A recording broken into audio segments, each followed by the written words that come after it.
حدیث پاک سنیں گے آپ کی طبیعت بڑی ٹھنڈی ہوگی۔ میرے نبی پاک صلی اللہ تعالیٰ علیہ وسلم ارشاد فرماتے ہیں کہ جو بندہ سوال سے بچنا چاہے گا، ارادہ کرے گا اللہ میں نے کسی سے نہیں مانگنا، فرمایا جو سوال سے بچنا چاہے گا رب اسے سوال سے بچا لے گا، اور جو لوگوں سے بے نیاز ہونا چاہے گا کہے گا یا اللہ مجھے دنیا داروں کا محتاج نہ بناؤ، اپنی بارگاہ سے عطا فرما۔ جو لوگوں سے بے نیاز ہونا چاہے گا اللہ لوگوں سے بے نیاز کر دے گا، اور فرمایا جو صبر کا ارادہ کرے گا اللہ اسے صبر کی توفیق بھی عطا فرما دے گا۔ ارادہ تو کرے، پروگرام تو بنائے، توفیق تو اللہ دے گا۔ جو صبر کا ارادہ کرے گا اللہ صبر کی توفیق بھی عطا کر دے گا۔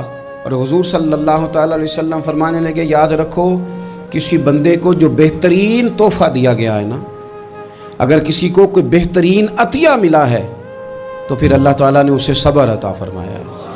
یہ بہترین تحفہ ہے، اس سے زندگی سنور جاتی ہے، اس سے انسان باوقار اور مطمئن ہو جاتا ہے۔ حضرت مالک بن دینار فرماتے ہیں میں توبہ کرنے سے پہلے بہت بڑا شرابی تھا، میری 2 سال کی بیٹی تھی، میں شراب پینے لگتا تھا تو میری شراب گرا دیتی تھی، کہتی ابا میں تجھے گناہ نہیں کرنے دوں گی۔ 2 سال کی بیٹی، فرماتے میری بد نصیبی دیکھو میری بیٹی فوت ہو گئی۔ ایک رات میں خواب دیکھتا ہوں کہ دوزخ جنت کے فیصلے ہو رہے ہیں، قیامت قائم ہو گئی ہے، میرے لیے دوزخ کا حکم آ گیا، میرے پیچھے ایک بڑا سا اژدہا، بڑا سا سانپ بھاگنے لگا۔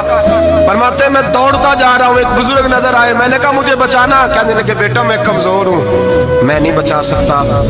کہتے ہیں مجھے میرا اشارہ کیا، کہنے لگے پہاڑ کی طرف جا شاید تو بچ جائے۔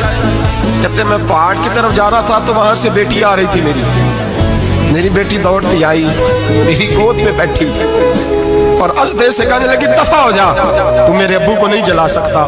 کہتے ہیں وہ 2 سال کی بیٹی کی آواز سن کے وہ ازدہ بھاگ گیا، میری گود میں بیٹھ خواب دیکھنا، میری داڑھی سے کھیلنے لگی، کہنے لگی ابا میں تجھے منع کرتی ہوں نا شراب نہ پیا کر شراب۔ تو میں نے کہا بیٹے یہ کیا ہے سارا کچھ؟ کہا ابا جی یہ تیرے برے عمل ہے جو اژدہا بن۔ تو بزرگ کون تھے؟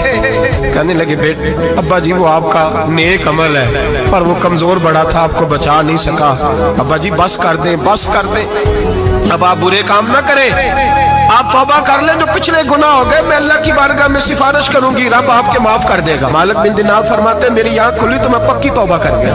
بیٹیاں تو بخشوانے آئی ہیں دنیا میں، بخشوانے، اور یہاں لوگ فخر کرتے ہیں، فخر سے بتاتے ہیں، کہتے ہیں میرے بیٹے کے 15 رشتے ہیں، شاید مجھے قرآن اندازی کرنی پڑے، شرم کر، حیا کر۔ لوگیوں کی بیٹیوں کے بارے میں اس طرح کے انداز اختیار کرتا ہے، تو گناہ کرتا ہے پھر اس پر تو پھولتا نہیں سماتا، اور تو پھر تجھے حیا نہیں آتی۔ لوگ ٹیس کرتے ہیں، میں نے دیکھا ہے، ان کے بھائی کو تکلیف دیتے ہیں، ان کے باپ کو تکلیف دیتے ہیں، اذیت پہنچاتے ہیں۔ ڈرنا چاہیے، گناہ کرتے ہو پھر فخر بھی کرتے ہو، شرم آنی چاہیے۔